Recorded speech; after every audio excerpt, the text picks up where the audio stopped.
Vamos lá começar esse capítulo de iluminação. E aí começa com uma questão já.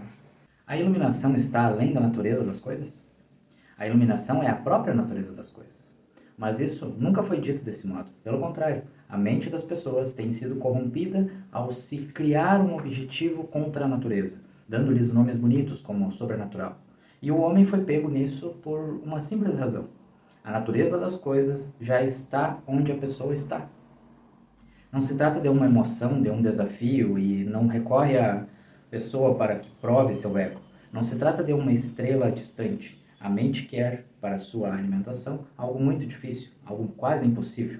Apenas se puder alcançar o impossível é que a pessoa pode se sentir como alguém especial. A iluminação não é um talento. Não é como nascer pintor, poeta ou cientista. Estes são talentos. Iluminação é simplesmente a própria fonte de vida de todos nós. Não é necessário nem mesmo sair de casa para procurá-la.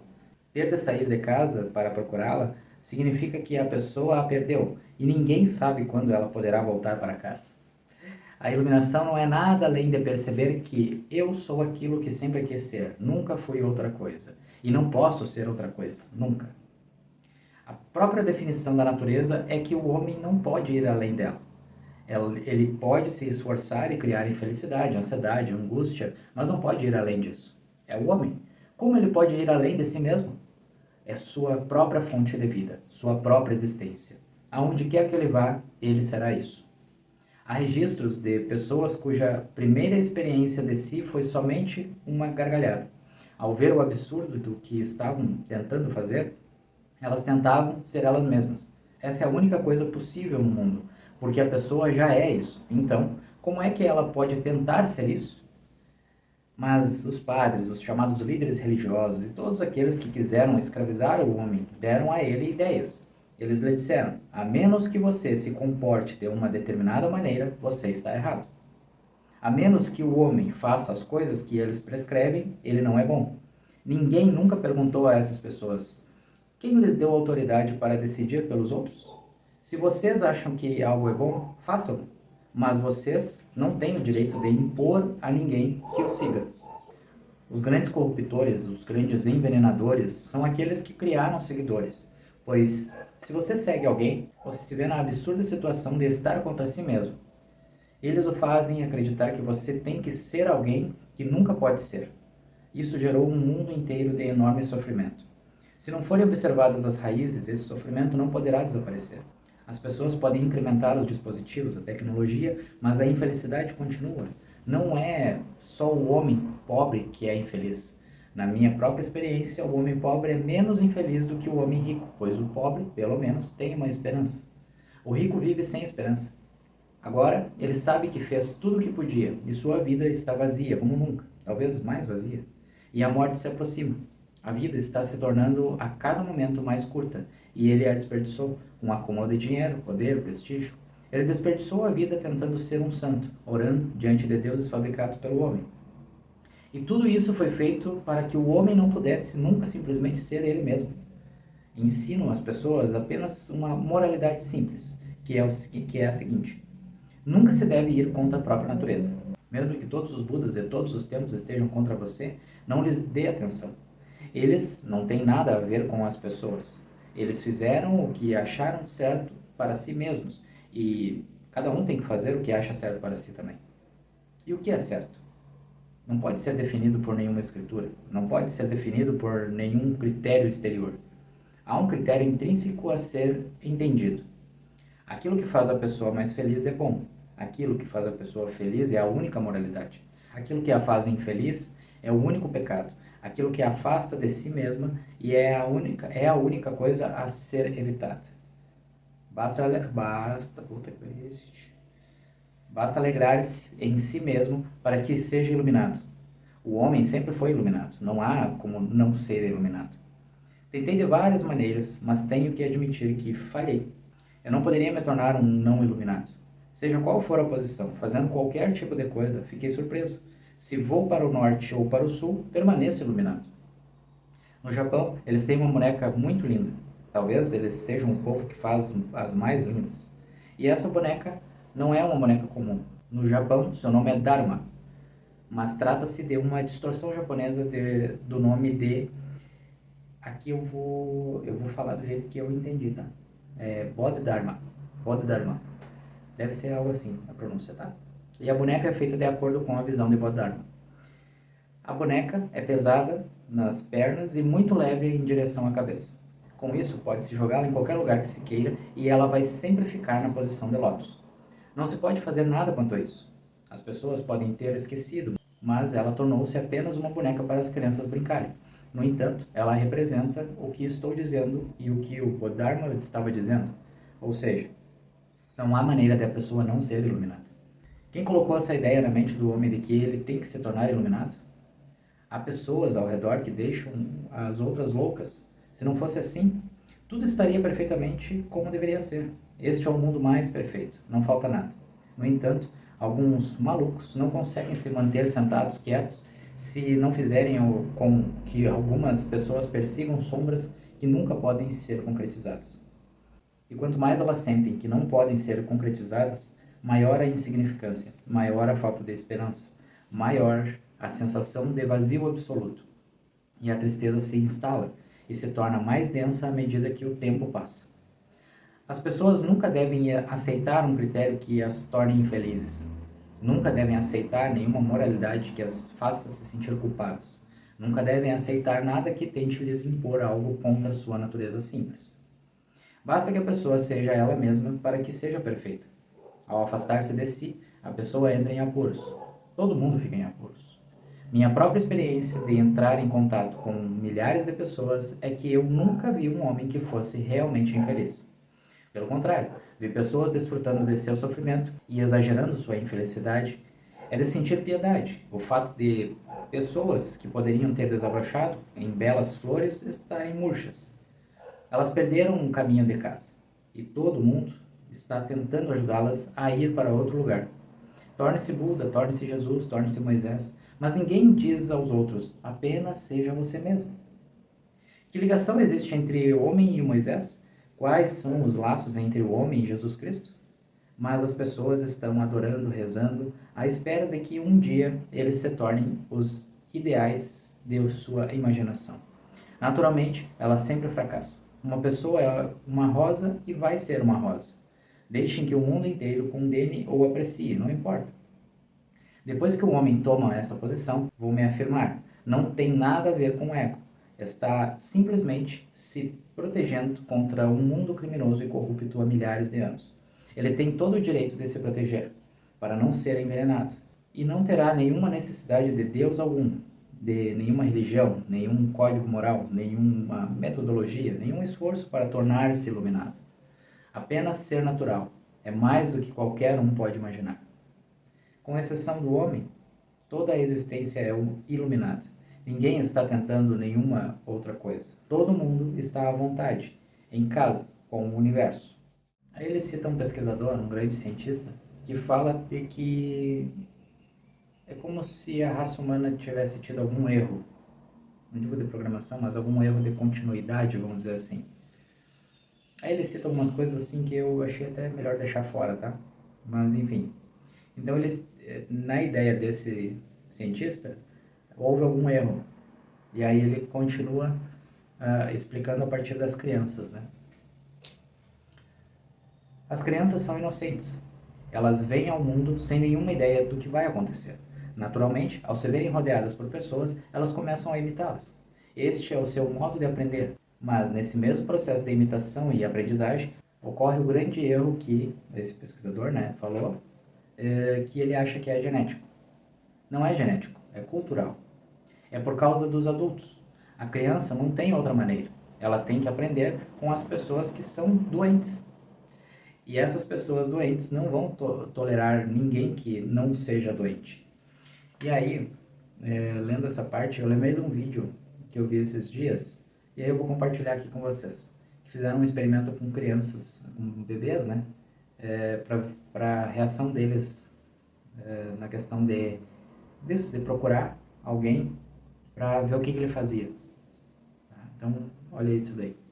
Bebês entre 9 e 12 meses foram colocados em cima de uma mesa de acrílico.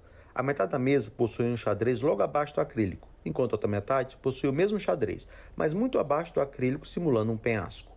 O acrílico na parte do penhasco continuava no mesmo nível, então não havia perigo de queda real, senão apenas uma simulação visual e os bebês poderiam continuar sem problemas.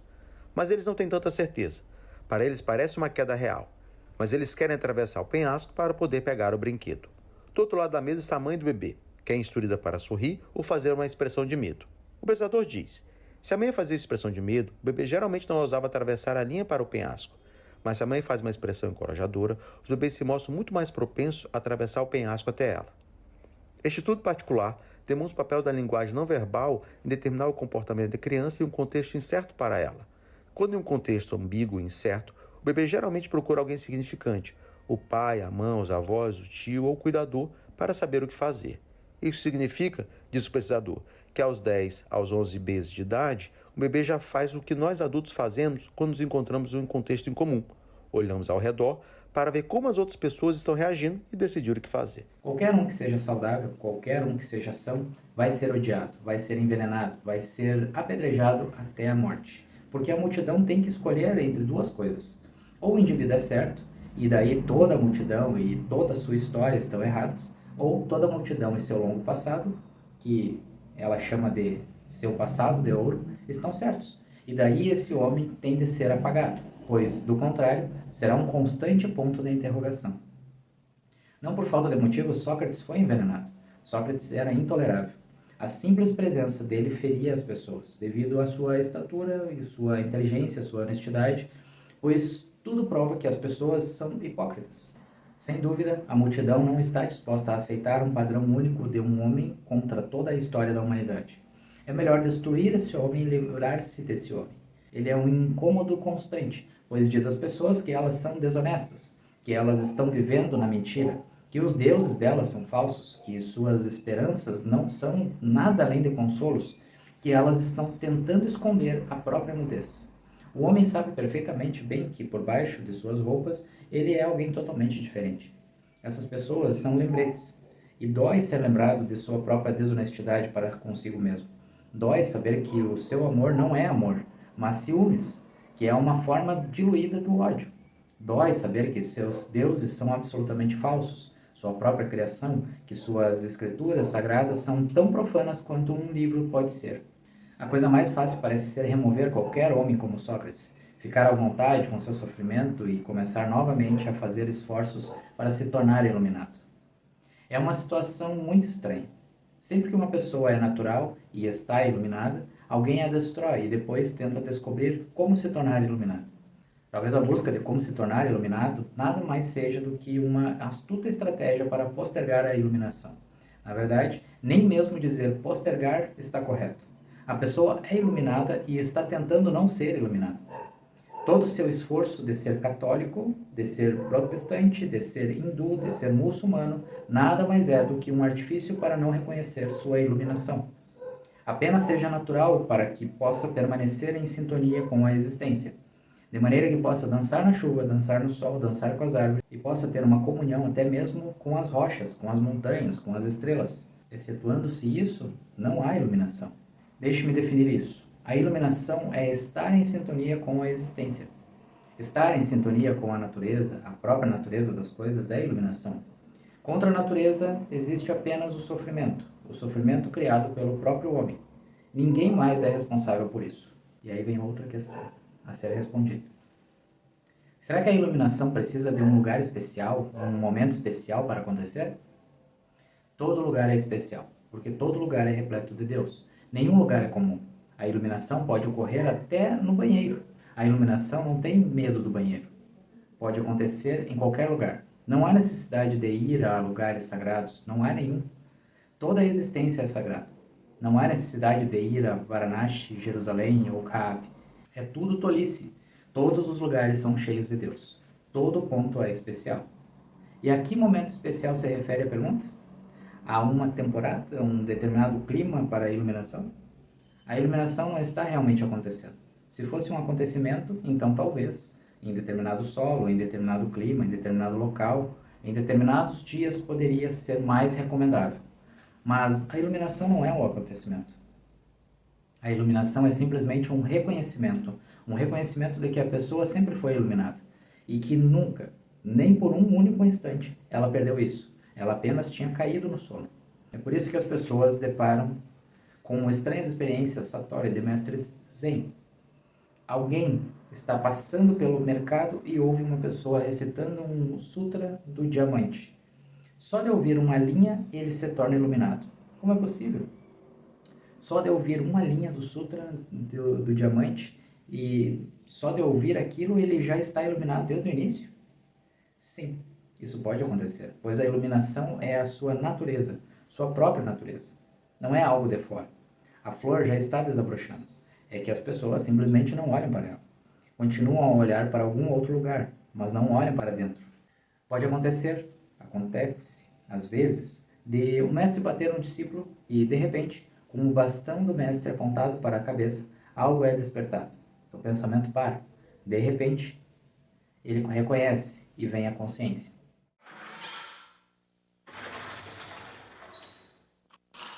Senta que lá vem a história. Um discípulo estava sentado em silêncio, meditando por meses, durante anos. Então, o mestre veio com um tijolo e começou a esfregar o tijolo na frente do discípulo, que estava sentado como um Buda. E o discípulo tinha se tornado muito habilidoso em permanecer sentado por horas a fio, como uma estátua, imóvel. Agora, esse mestre esfregava o tijolo na pedra, e o discípulo deve ter sentido uma grande perturbação. Deve ter ficado irritado com alguém esfregando um tijolo exatamente na frente dele. E ninguém mais do que seu próprio mestre. Tentou se controlar, mas foi demais para ele. Para com isso! O que você está fazendo? Questionou o discípulo. Estou tentando fazer um espelho a partir deste tijolo. Esfregando, esfregando, esfregando, esfregando. Um dia ele se transformará em um espelho. Explicou-se o mestre. O discípulo riu e disse: Você deve ter enlouquecido. E quanto a você? Você está esfregando e esfregando o tijolo de sua mente por anos e anos e acha que vai acontecer alguma coisa? Perguntou o mestre. De repente, as nuvens desapareceram. Sim. O discípulo compreendeu e caiu aos pés do mestre. Porém, o mestre tem que observar os momentos em que a camada do desconhecimento é excessiva. A iluminação pode acontecer em qualquer lugar, pode acontecer a qualquer momento. Só é preciso permitir que ela aconteça. Não é uma questão de tempo e lugar, é uma questão de se permitir isso. Eis uma parábola zen moderna que não se encontra em livros zen. A iluminação de um buscador. Um jovem sério achava que os conflitos em meados do século XX na América do Norte eram confusos. Esteve com muitas pessoas para buscar um meio de resolver as discórdias que o perturbavam, mas ele permaneceu incomodado. Uma noite, em um café, um homem que se auto-intitulava Ministro Zen disse a ele: Vá para a mansão em ruínas que encontrará no endereço que escrevi para você. Não fale com aquela gente que vive lá. Você deve permanecer em silêncio até que a lua nasça amanhã à noite. Vá até a sala grande à direita do corredor principal. Sente-se na posição de lótus no topo do entulho no canto nordeste. Fique voltado para o canto e medite. O jovem fez como o ministro Zen instruíra. Sua meditação era frequentemente interrompida por preocupações. Preocupava-se com a probabilidade de o resto do encanamento cair do segundo andar para se juntar aos tubos e ao outro lixo onde ele estava sentado. Preocupava-se sobre como saberia quando a lua estaria levada na noite seguinte. Preocupava-se com o que as pessoas que andavam pela sala diziam sobre ele. Sua preocupação e a meditação foram perturbadas quando, como se fosse um teste de sua fé, um eflúvio caiu do segundo andar em cima dele. Naquele momento, duas pessoas entraram na sala. A primeira perguntou para a segunda quem era o homem sentado ali. E a segunda respondeu: Alguns dizem que ele é um homem santo, outros que ele é um cabeça de merda. Ao ouvir isso, o homem se iluminou. É só uma questão de estar presente em qualquer situação. Agora, ao ouvir isso, e não um sutra do diamante, embora ele deva ter ouvido isso, ele deve ter ficado absolutamente atento naquele momento. Naturalmente, quando alguém está falando sobre uma pessoa e diz: Alguns dizem que ele é um homem santo, outros que ele é um cabeça de merda. Todo pensamento deveria ter parado. Ao ouvir isso, o homem se iluminou. Sempre, em qualquer lugar, isso pode acontecer com qualquer um. A iluminação está disponível. Ela não vem de fora. Quando os pensamentos desaparecem, ela vem de dentro. Quando os pensamentos não estão mais clamando pela atenção da pessoa e, de repente, ela está em silêncio, simplesmente atenta, a iluminação vem do núcleo mais profundo do seu ser. Ela surge como uma fragrância. E, uma vez que tenha visto isso acontecer, é dela para sempre. Bem legal, né? Bem legal. Essa percepção de iluminação. A questão é essa. Todos nós, a qualquer momento, podemos alcançar esse estado. Todos nós somos iluminados. Repito, é nessas que eu falo, né? Da parte dos seres de luz, né? Todos somos. Podemos estar ali, meio nebulosos no momento, mas lá dentro tem essa luz, tem essa parte que pode iluminar. Iluminar a tua consciência e você mudar suas percepções de muitas coisas na vida. Certo? Então é isso. Essa foi a primeira parte do capítulo de iluminação. E no próximo vídeo continuamos. Gratidão e até mais.